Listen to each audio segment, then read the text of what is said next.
Coming to you from sunny Orlando, Florida, welcome to the Paperstac Podcast, where we cover current topics in the note industry, give you tactics for your note business, and talk with industry leaders to make you a better note investor. And now, your hosts, Brett Berkey and Rick Allen. Brand new day, brand new year, Paperstac Podcast 2021. I know, right? Yeah. It's crazy. Woo.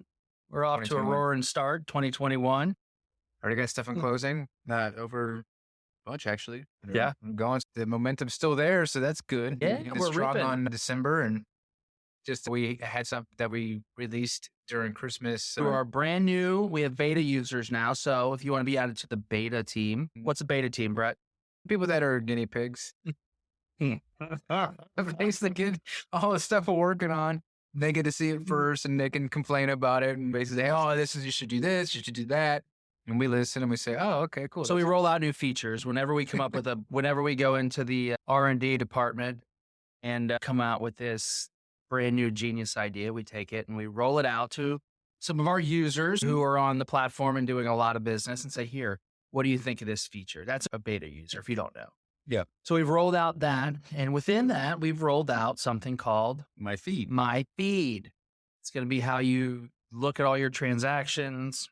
Way more robust than what was there. We had my transactions, which were good. There are some still things we'd like to port. Kind of, there's some little couple things that could be into my feed, but It's coming. It's getting refined. Yeah. Beta users have told us. yeah, they said they want this, and it's just way more robust. The way to search is that you can search by anything. Pulls up addresses, borrower names, or not borrower names, but co-parties names, or the Right. kind of You can, parties. yeah, we've got There's all kinds the of different search filters are the biggest thing. Two different views you can view in, like what's great for mobile, which is really cool. So if you're on the go, it just looks like an inbox.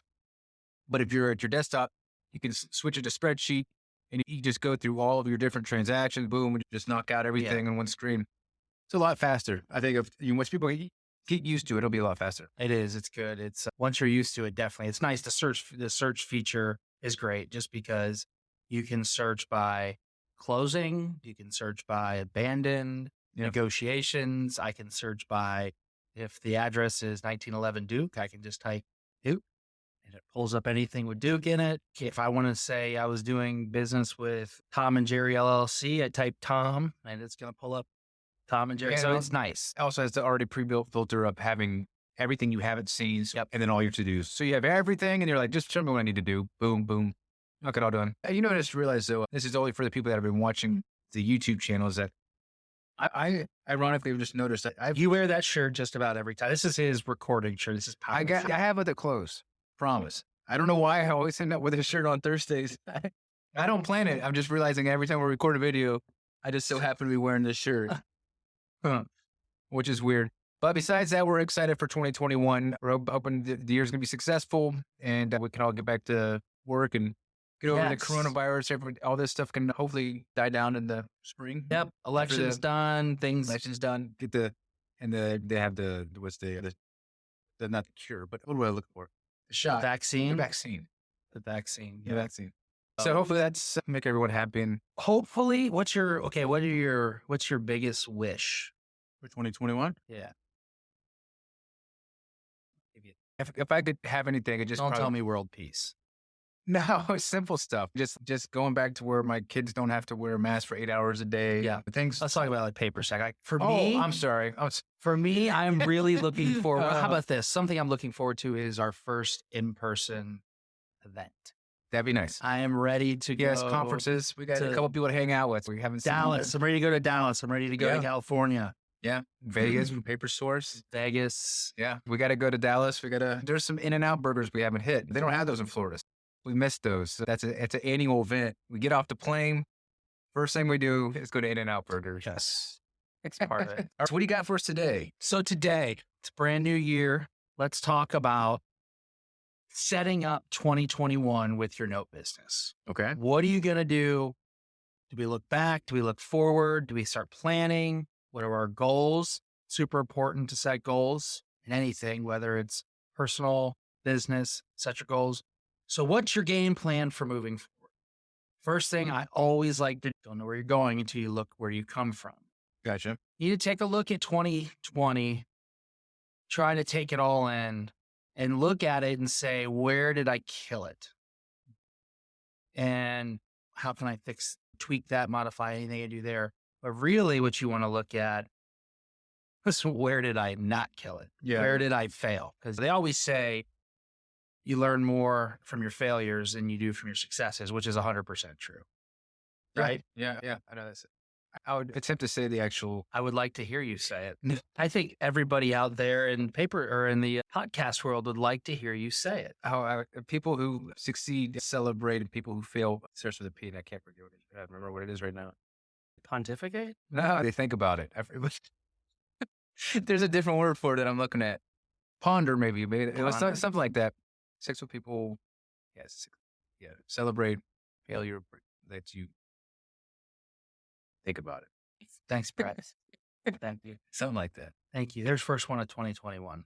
So no, let's look at that. Maybe last year you had some notes that you bought where you missed something on due diligence. How can you tighten up your due diligence process?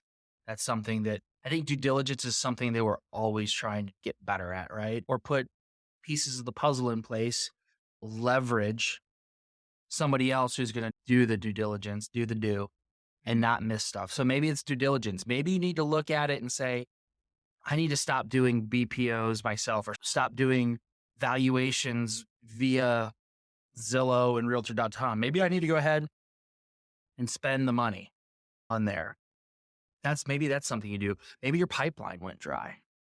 Maybe you're one of those people out there who they go look, they find some assets, they get the assets, they start working on the assets. And once they've sorted out all the assets and worked on them, then they go back to try to find more assets. Someone taught us I went and sat, Brett and I had the privilege of a little birthday present on my birthday in December. We got to go sit in the office of Mr. Martin Sains and got to listen to some of the stuff that he teaches, his philosophy. And I took away a lot of stuff from there. It's whenever you go sit with somebody or you're at a conference, you're always looking for one, maybe two golden nuggets. There was a bunch of golden nuggets. So if you haven't sat with Martin, you're missing out. But he's got a 3-to-1? Yeah. Replace anything you do, it's replace it with 3-to-1. So if you're looking at one asset, you find an asset you want, try to look at 3 more assets. If you pick one asset, you put it into your pipeline, try to replace it with 3 assets. If one moves into closing, try to put 3 more into closing. It's always this 3-to-1, 3-to-1, 3-to-1. And I love it because it's a way to systematically build your business. Are you new to the mortgage note industry?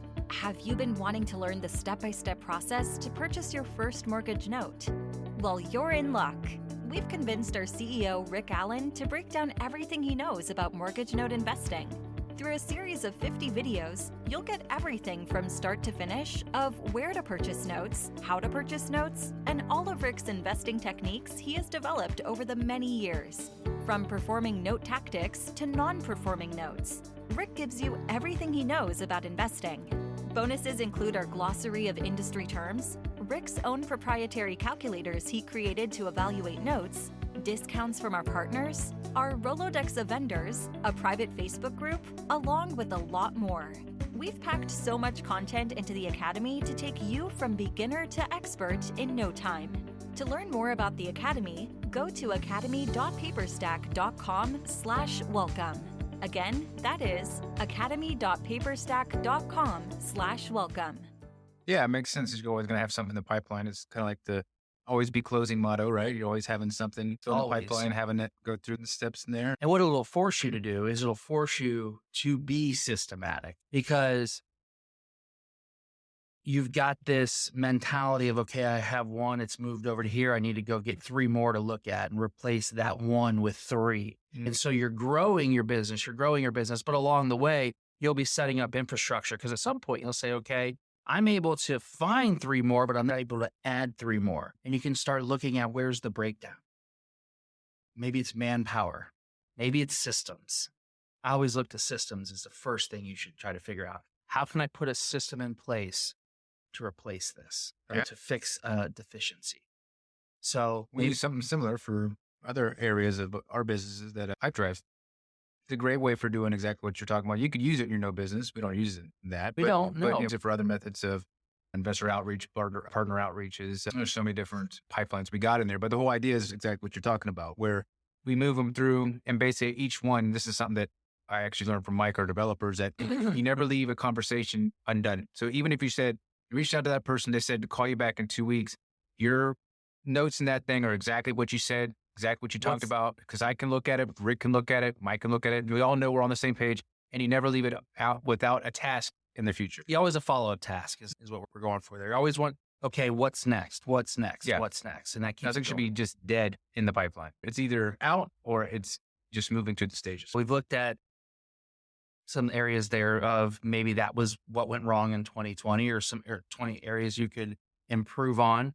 Maybe you look at your goals for 2020. Did you set goals? If you don't set your goals, how do you know if you hit them? How do you know where you're going? You got to pick a spot and go for it, right? Yeah. I'm more of a quarterly goal kind of guy. Yeah. I break things down by quarters. For sure. But you got to, I get an idea where I'm you going. Start you put it out there for the year and you say, okay, in a year, I want to go ahead and I want to have 20 assets in my portfolio. How do I do that? If I break that down to 5 a quarter, that's good. Okay. You go yearly, quarterly, monthly, weekly now. Yeah. What's my goal now? Okay. My goal now is to go on Paperstac and set up my saved search. That's an easy one. Yeah, that's an easy one. Or my goal now is to figure out the type of asset I want or whatever it is. But you can always start with the big and work your way down. And that's how you develop your plan. Yeah, no, I get it. That's exactly what I do. Yeah. Same type of stuff. I like that. I actually take the last part of the year where it's usually like vacation time. And I sit down and write out. I was showing somebody at, I guess, one of the parties, and I was showing them my Asana app where I put all this stuff in there, and they're like, you're extremely organized. I was like, yeah, I like it. It's fun. You put it all together like this, and it's not, when it comes time to your planning that week, we plan each day. What are we doing? What are the 3 things?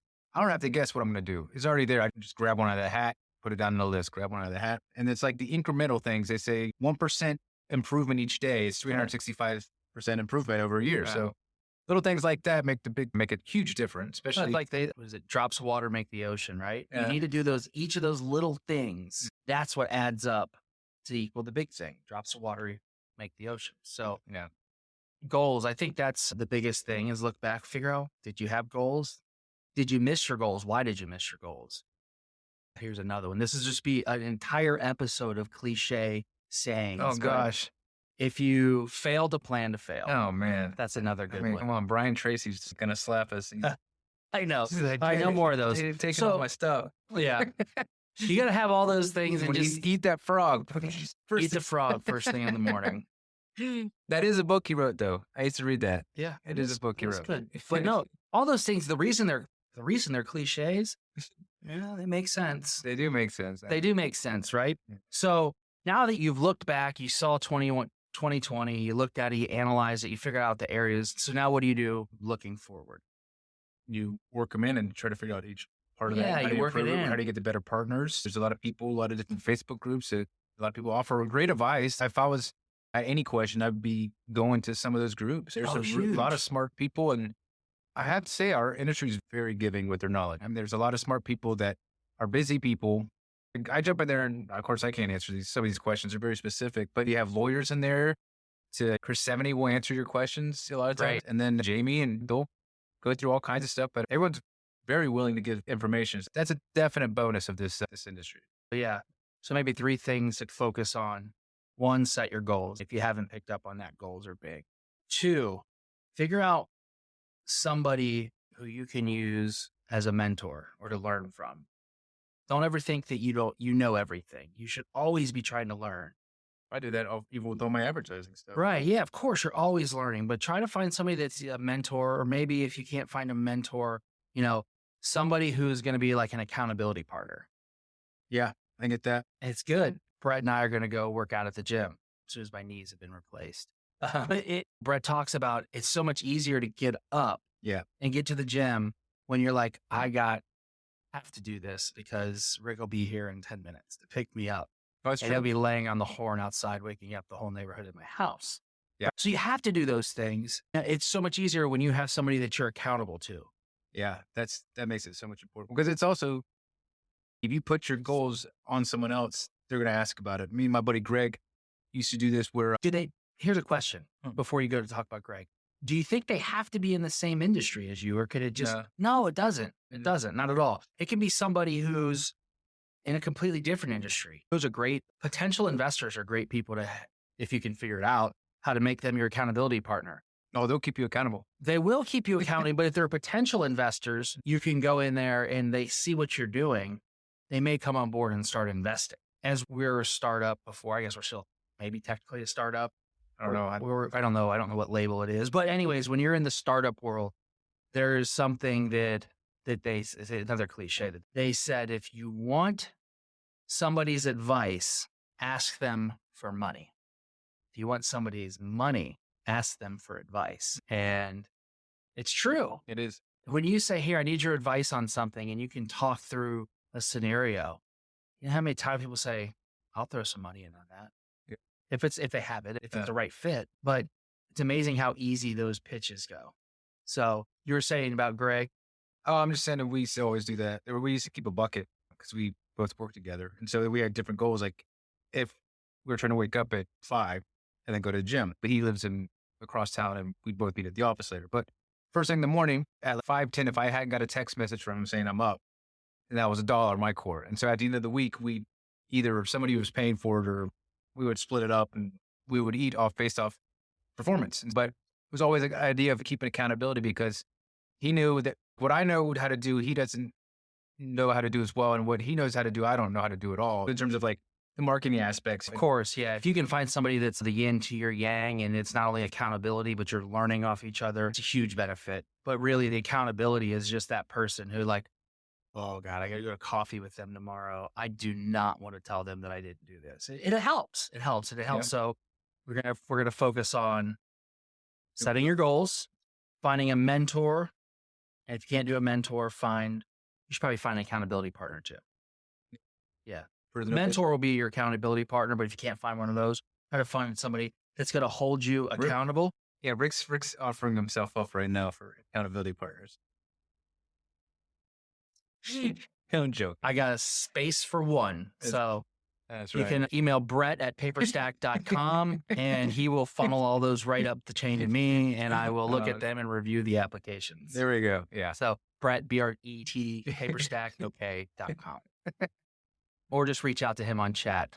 Well, yeah, we do also have some great goals for Paperstac this year. Speaking of that, like some of the things we're bringing out this year, I think if we hit everything, it's going to be a game changer type of year in terms of what the stuff we're going to have just for Q1.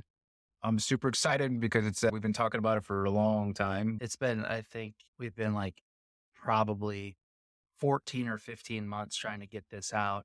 I won't blame COVID, but COVID had something to do with it. It slowed us down. But just other things got in the way. Yeah, but they're pressing. Yeah, but now it's already... We broke ground on it. Yeah, it started and we have a deadline.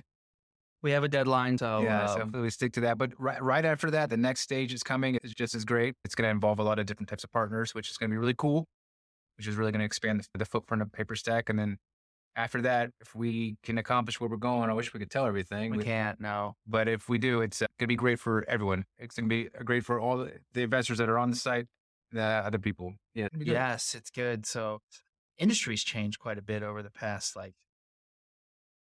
months. In what way? We had people going out of the industry, companies going out of the industry. We've got companies coming into the industry. We welcome it. Like competition's good. It keeps people on their toes. So there's some new exchanges, I think, that people are trying to launch. Oh, wow. Yeah, I think so. I don't know. We'll see. But yeah, it's just great. It's good for the industry. There's so much. If there's only one person there, it tells you the industry is not very big. When you start to get 2 or 3 or 4, it means it's growing, and that's good for everybody. Yeah. But we're starting to see on the platform, we're starting to see the people that have 50 to 100 million under management bring their assets to the platform. So that's encouraging because it's inventory that.